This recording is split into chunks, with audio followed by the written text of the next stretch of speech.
Hi, my name is Molly Sommerhalder, and I'm a certified wellness coach with the International Association of Wellness Professionals and certified yoga teacher.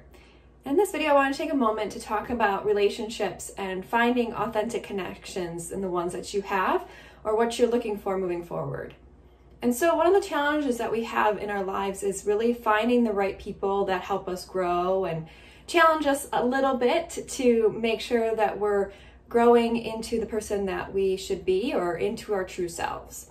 And so one of the things in the practice of yoga is there's a physical practice, but the self-inquiry, the things that we do outside of our practice, the meditation, really brings us into ourselves to understand that internal connection. So when we go out into the world, we start to have more authentic, more life-giving connections.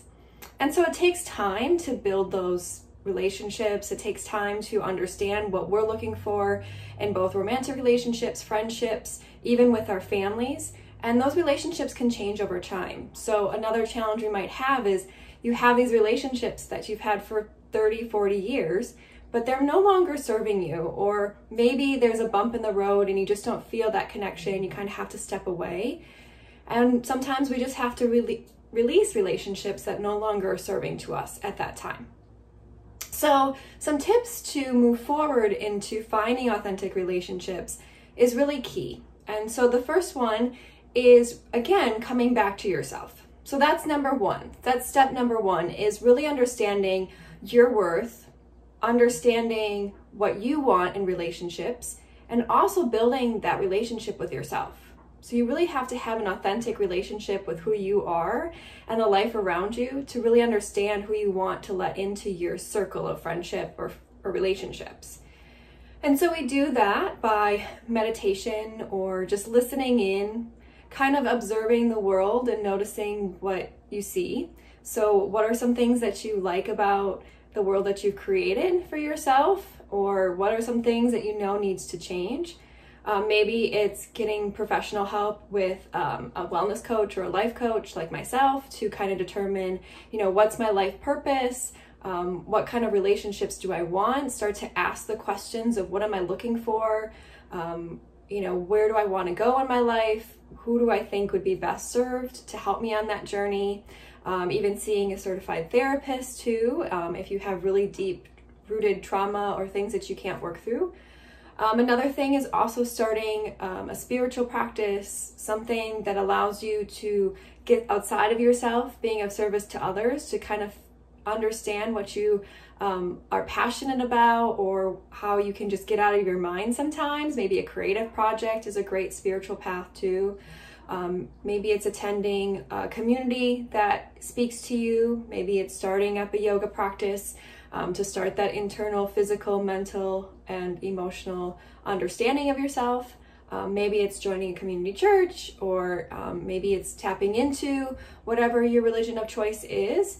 And so that's going to allow you to kind of take that first step to really find that self-knowledge, that self-inquiry, to really understand this is who I am, this is the relationship I want with myself, and really put yourself in that state of love. And then from there, step number two is that when I was saying coming and being of service is really that second step is, starting to go out into the world and notice the people that you have in your life and noticing how they've supported you throughout your life.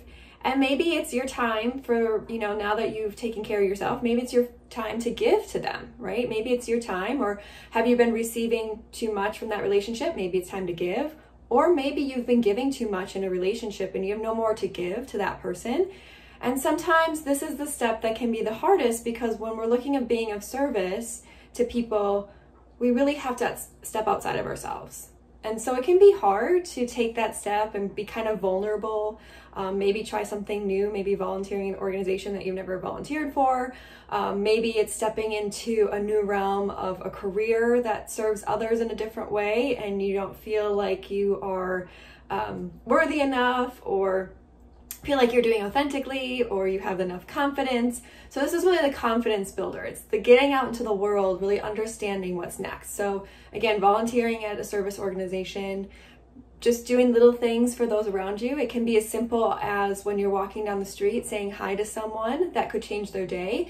Just starting to notice, where have I been putting all my energy into myself, now I need to give it out into the world. So that's the second step.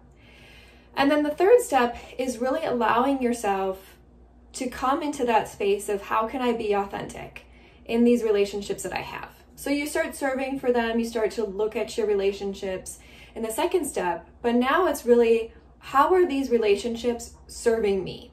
Do I feel like I'm growing in this relationship, or do I feel like it's hit its plateau? Do I feel like I need to take a step away?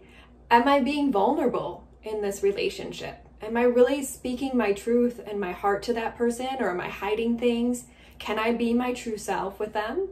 And again, this step can be done like the first step with a wellness coach or a life coach, of understanding, where are my relationships at? And two, if you feel like you're giving too much in relationships, how can I set those boundaries? How can I say, from the first step, I know what I need and I'm worthy about. How do I use that tool in this relationship that I need that balance? And so it's really looking at, is there balance in this relationship? Am I giving too much? Do I feel depleted? Is this relationship not making me grow anymore? And so finding authentic communication and connection in a relationship takes time. Doesn't happen overnight. And it's a challenge that majority of us, well, all of us face, right? Looking back into our lives, even when we were younger, there was those friendships that we had that kind of just went away by high school, or by the time we became adults, things just happened and we all move on. Or there was that friendship that you're really close to and you just grow apart.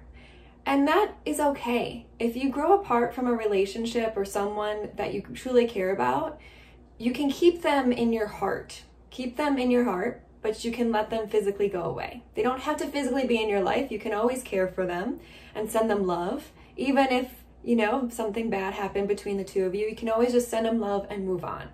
There's a variety of relationships out there. There's a variety of connections that we're going to have over our lifetime.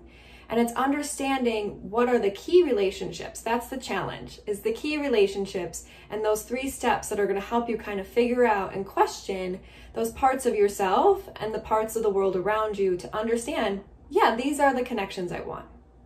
So if you want more help on how to find authentic relationships, build boundaries, or just want more support in your wellness journey, please visit me at slwellness.info.